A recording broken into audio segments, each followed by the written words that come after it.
అసలు పెళ్ళొద్దు అనడానికి వీళ్ళ మైండ్ సెట్ ఏంటి సార్? ఎందుకు ఫ్రీ లైఫ్కి అలవాటు పడిపోయా, లేకపోతే రెస్పాన్సిబిలిటీ తీసుకోవడానికి భయపడా, ఒక రిలేషన్షిప్లో ఒక ఎమోషన్ కనెక్షన్ని బిల్డ్ చేసుకోవడం రాక, అసలు వీళ్ళు ఎందుకు ఇలా వద్దు అని చెప్పి ఫిక్స్ అయిపోతున్నారు కొంతమంది? వాళ్ళ మెంటల్ స్టేజ్ ఏంటి సార్? చాలామంది ఉన్నారు ఇప్పుడు అట్లాగా, దట్ మాకు పెళ్ళే వద్దు అనేటట్టుగా ఒక పెద్ద మూమెంట్ నడుస్తుంది.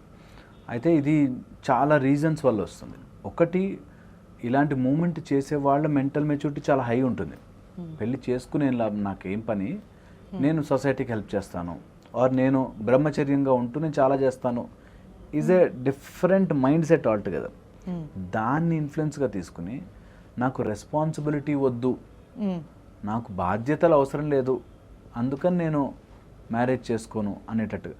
బాధ్యతలు అవసరం లేదుకి నేను ఇప్పుడు బాధ్యత తీసుకునే స్టేజ్లో లేను, నా వేరే బాధ్యతలు ఉన్నాయి అనడానికి డిఫరెన్స్ ఉంటుంది.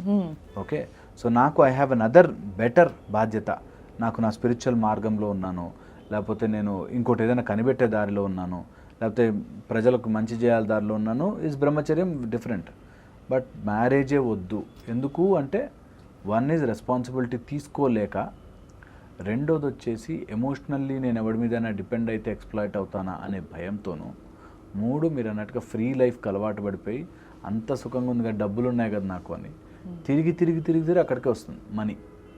మనీ ఉంది కాబట్టి నేను ఏదైనా చేయగలుగుతా, నాకు మనీ ఉంది, నాకు అవసరం అనేటట్టు వాళ్ళు. అండ్ ఆల్రెడీ బ్యాడ్ ఎక్స్పీరియన్సెస్ ఉండి ఇంకా మ్యారేజ్ మీద విరక్తి వచ్చేసారు, నాకు వద్దే వద్దు అనేటట్టుగా తయారవుతున్నారు.